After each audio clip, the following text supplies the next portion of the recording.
watching Lafayette's News Channel 18. News from where you live. Trainers, but what exactly can a personal trainer do to help you get in shape? Well, Dan Ritchie from Miracles Fitness joins us this morning to tell us more. Dan, thanks so much for coming in. Thanks for having me. Let's talk about the difference. First of all, we think of personal trainers, we think of Hollywood stars having their own personal trainers. Can normal people have personal trainers too? Oh, absolutely. All sorts of people have personal trainers from as young as 7 years old to as old as 90 and everything in between for a number of reasons. What should you look for if you are picking out a personal trainer, and what can they do for you? Okay, people ask me that all the time.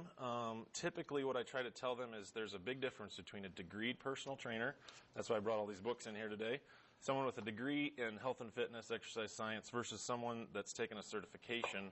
Okay. They're only going to have passed a test on, say, one textbook. Okay. So people should look for a college degree in exercise science. A little bit more strength carrying these books around in there. Yeah, absolutely. Now, you're going to show us a little bit. We talked about functional training the last time you were here. Explain exactly what functional training is, and then we'll get into exactly how people can do some of these exercises. Okay, so basically, we're going to use dumbbells today, and you can use a variety of things. But what we want to do is we want to take strength training and now make it more functional. So instead of doing a typical bicep curl, we're going to add more function to it. Okay. And a lot of it may be with what your lower body's doing as well. So what I want you to do is just kind of take a full step. Okay. So you're in a full step position, and then we're going to do an arm curl. Okay. Now we're going to add a punch to it. So you're going to reach out in front and cross over. Okay. Let's do that whole thing at one time. So you come up, come across, back down, switch arms. Now if we want to make it more functional, we're going to reach farther. Now our whole body has to move. Okay. Okay, now we're getting the entire body into it. Okay. And if we get you to reach as far as you can, you'll start to feel a little bit off balance, and that's where you're going to start to realize, okay, I got to use my feet, got to use my hips, got to use everything to now do what used to be a really simple exercise. Now, you talk about functional training. Exactly what is functional training? How does this get people? Because, of course, this is something that you don't necessarily do on a daily basis. Hopefully, you're not punching. But it helps you in your everyday exercises or everyday, the things that you do each day. Okay. Well, if we change it, some of these things are things we do every day. So let's say I have to put something up on a shelf. Okay. So now we might take it a little bit higher. Or I have to reach down for something on the floor, which that's typically how people hurt their back. They reach for something, they twist. Oh, all of a sudden they feel it in their back. Right. They thought, well, it was only 3 or 4 pounds. That twisting action is a functional movement that a lot of people don't have low back strength for.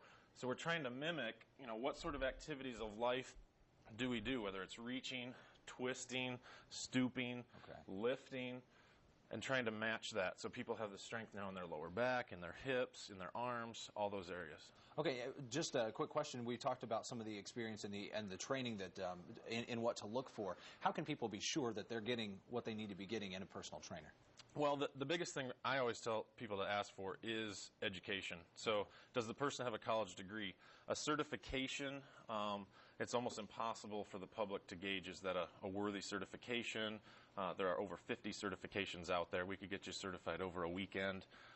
Whereas a college degree, somebody has a degree from a university, that's going to carry a lot more weight. All right. Well, Dan, thanks so much. It's very, very helpful information. And, of course, we hope that people will take this under consideration and start to work on this functional training to be able to make them more prepared for their daily exercises. All right. Thanks so much, Dan. We appreciate it. We're going to have more coming up, including ticket trivia and the answer to our question this morning. We'll also get a check of your forecast. It's all on the way.